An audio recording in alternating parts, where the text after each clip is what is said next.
A ver, cuando una empresa decide regresarle dinero a sus accionistas, uno pensaría que es algo bastante directo, ¿no? Pero para el fisco mexicano, créanme, la cosa no es tan simple. Es una operación que se mira con lupa. ¿Por qué? Porque la autoridad necesita saber si lo que se está devolviendo es solo la inversión original o si por ahí se están repartiendo ganancias sin haber pagado los impuestos correspondientes. Hoy vamos a desmenuzar exactamente eso, las reglas fiscales de una reducción de capital, basándonos en el famoso artículo 78 de la Ley del Impuesto sobre la Renta. Y aquí viene la pregunta del millón. ¿Este movimiento, esta reducción de capital al final genera impuestos? La respuesta corta es que sí, es muy posible. Y la razón es bastante lógica desde el punto de vista de la autoridad. No es lo mismo devolver una aportación que repartir utilidades. El objetivo del fisco es asegurarse de que no se estén distribuyendo ganancias de manera, digamos, disfrazada, para así evitar el pago del impuesto.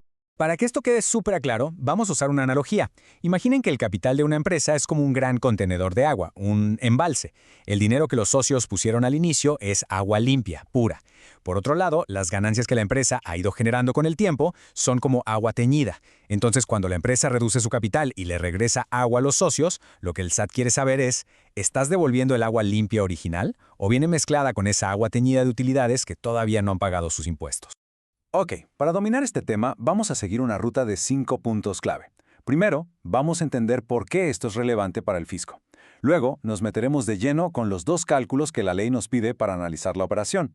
Después, aclararemos qué son dos cuentas fiscales súper importantes. Y al final, veremos cómo todo esto se convierte, o no, en un impuesto a pagar. Vamos paso por paso. Empecemos por lo básico. ¿Por qué una simple reducción de capital es un evento fiscal?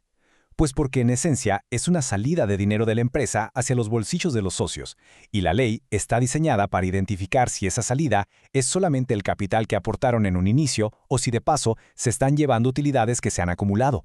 De eso depende todo. Ahora sí, entremos al primer cálculo importante. Se le conoce como la utilidad distribuida gravable. Piénsenlo como la primera prueba, el primer filtro que aplica la ley. Y su objetivo es muy directo, es comparar lo que se le está devolviendo al accionista por cada una de sus acciones contra el valor fiscal que esa misma acción tenía gracias a sus aportaciones originales. Este primer cálculo necesita dos datos. Por un lado, el reembolso por acción. Esto es muy sencillo, es simplemente la lana, el dinero que el socio está recibiendo en la mano por cada acción. Y por otro lado, tenemos la famosa cuca por acción. La cuca, que significa cuenta de capital de aportación, no es más que el valor fiscal reconocido de lo que ese socio aportó originalmente por esa acción en particular. Ahora vamos a ver cómo se enfrentan estos dos conceptos.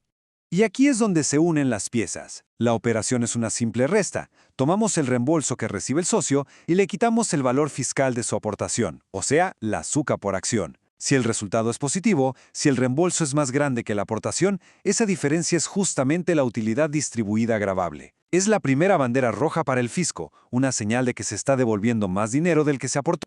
Pero ojo, la revisión no para ahí. Ahora pasamos a un segundo análisis, uno que es bastante más profundo.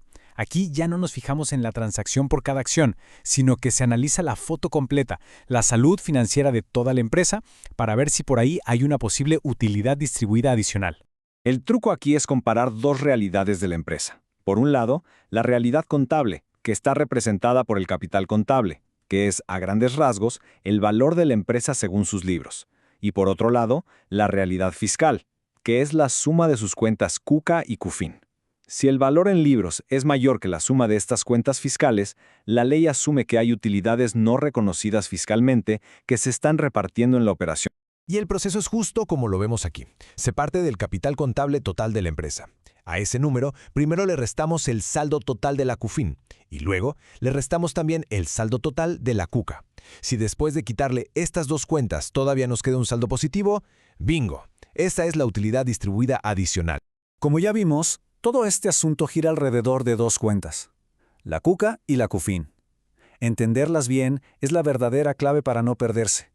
Así que vamos a dedicarles un momento. Son, literal, los dos pilares sobre los que se construye todo este análisis fiscal. Aquí la diferencia es importantísima. La cuca, en pocas palabras, es el capital que los socios pusieron de su bolsa. Dinero que en teoría no debería pagar impuestos cuando se regresa. Es el agua limpia. Por otro lado, la CUFIN, o cuenta de utilidad fiscal neta, es la cuenta donde se van acumulando las ganancias que ya pagaron su impuesto sobre la renta. Este es el agua teñida que ya fue tratada fiscalmente.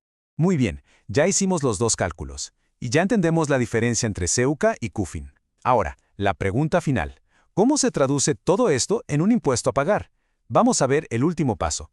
¿Cómo se determina si la empresa tiene que pagar algo al SAT? Y el principio es este. Cualquier utilidad que hayamos determinado, ya sea la agravable del primer cálculo o la adicional del segundo, que no se pueda cubrir con el saldo que tenemos en la CUFIN, se considera un dividendo ficto.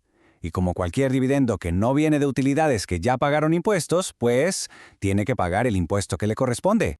Y ese impuesto corresponde a la tasa corporativa, que para el año 2020 era del 30%.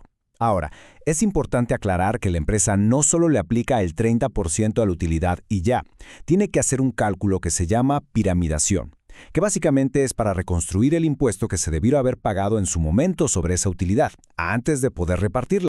Entonces, para amarrar todo lo que vimos, el proceso tiene dos grandes revisiones. La primera es a nivel micro, acción por acción, comparando reembolso contra aportación. La segunda es macro, a nivel empresa, comparando el capital contable contra las cuentas fiscales. Y la regla de oro que no hay que olvidar, toda utilidad distribuida que no provenga de la CUFIN va a generar un impuesto para la empresa. Y con todo esto ya sobre la mesa, cerramos con una pregunta para la reflexión. Conocer estas reglas es crucial, pero nos lleva a un nivel más estratégico. Si tomamos en cuenta toda esta complejidad fiscal, ¿cuándo es realmente una reducción de capital el movimiento financiero más inteligente? ¿O será que existen otras formas más eficientes para que una empresa le regrese valor a sus accionistas? La respuesta, como casi siempre en fiscal, está en los detalles y en un buen análisis.